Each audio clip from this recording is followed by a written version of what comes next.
आज देवास जिले में मुख्यमंत्री लाडली बहन सम्मेलन एवं मुख्यमंत्री आवासीय भू अधिकार पत्र वितरण कार्यक्रम आयोजित किया गया है। इस कार्यक्रम में शामिल होकर सीएम शिवराज सिंह चौहान ने करोड़ों की लागत से विभिन्न विकास कार्यों की सौगात दी और जिले के भूमिहीन हितग्राहियों को आवासीय भू अधिकार पत्र भी प्रदान किए।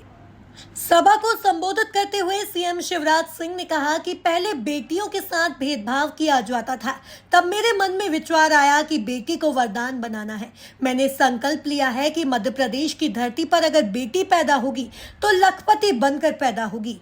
तब हमने लाडली लक्ष्मी योजना बनाई। मुख्यमंत्री ने कहा कि हमने चुनावों में बहनों को 50% सीटें आरक्षित करके राजनीति में सशक्त बनाया। अब बहनें चुनाव जीतकर गांव और शहरों का प्रतिनिधित्व कर रही हैं।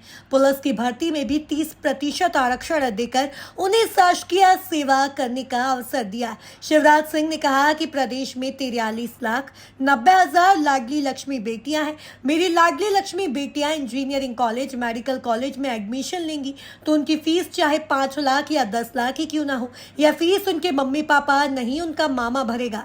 मुख्यमंत्री लाडली बहना योजना बहनों की जिंदगी बदलने का अभियान है। देवास जिले में 2,80,000 बहनों के आवेदन स्वीकृत हुए हैं। मुख्यमंत्री ने कहा कि पैसा इज्जत और आत्मविश्वास बढ़ाता है। मेरी बहनों को प्रतिमाह 1,000 यानी हर साल 12,000 रुपए आपके खाते में डाले जाएंगे। अगर एक परिवार में 2 बहू हैं या 3 हैं, तीनों के खातों में पैसे डाले जाएंगे। घर में बुजुर्ग सासू माँ है और उन्हें पेंशन मिल रही है तो उनकी पेंशन 600 रुपए प्रति माह में बढ़ाकर 1,000 रुपए कर दी जाएगी। ये पहली योजना नहीं है। बेटियों की शादी की योजना भी इसी भाव से आई कि बेटियों की शादी बोझ ना बने। लाडली लक्ष्मी हम इसलिए लेके आए थे कि बेटी लखपति बने तो कम से कम बेटियों को जन्म देने दें लोग, नहीं तो सेक्स रेशियो गिर गया था। 900 बेटियां 1,000 बेटों पर पैदा हो रही थी। 50% रिजर्वेशन इसलिए दिया स्थानीय निकाय के चुनाव में कि बहन और बेटियां भी चुनाव लड़के सरकार चलाएं, उनका सशक्तिकरण हो। पुलिस में 30% भर्ती हो, चाहे शिक्षकों में 50% बेटियों की भर्ती हो। इसी भाव से किया कि बेटियां भी आगे बढ़े और ज़मीन भी, जायदाद, मकान, दुकान महिलाओं के नाम पर, बहनों के नाम पे आए। इसलिए रजिस्ट्री शुल्क में छूट देने का काम किया। ये उसी की एक अगली कड़ी है कि हमारी बहनों को छोटी मोटी राशि की ज़रूरत पड़ती थी तो कई बार नहीं मिलती थी। मन मायूस होता था, उदास होता था। बच्चे ने कुछ मांग लिया, नहीं दे पाई तो मन में ठेस लगती थी। मायके जाना है, कुछ ले जाना है, कोई और चीज़ दिलाना है। ये छोटी मोटी चीज़ें बहन की आंखों में आंसू ना ला पाए, इसलिए तय किया कि 1,000 रुपया उनके खाते में हर महीना डाले जाएंगे।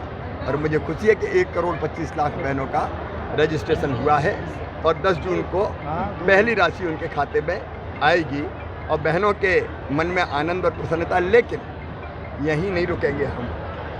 एक और संकल्प है कि हर बहन की आमदनी कम से कम 10,000 रुपया महीना होनी चाहिए और इसलिए स्व सहायता समूहों के माध्यम से बहनों की आमदनी बढ़ाने का, जिसमें अलग अलग काम कर रही है, वो अभियान भी चल रहा है। सर, आपने कहा कि कांग्रेस इसकी नकल कर रही है हमारी योजनाओं की। देखिए, वो लोग जिनने सारी योजनाएं बंद कर दी, अब ये कांग्रेस ही थी। 1,000 रुपया बेगा भारिया शहरिया बहनों को मैं देता था, इनने बंद कर दिए। बेटियों की शादी हम करते थे, इनने कहा हम पैसे देंगे, दिए ही नहीं इनने। बेटा बेटियों के लैपटॉप इनने छीन लिए। लड्डू के पैसे डिलीवरी के पहले 4,000 और 12,000 बाद में मिलते थे, वो इनने छीन लिए। इतनी योजनाएं संबल बंद कर दी। ये छीनने वाले लोग केवल चुनाव के समय झूठे वादे करने की कोशिश कर रहे हैं। हम यहाँ से दिल से योजना बनाई बहनों के कल्याण।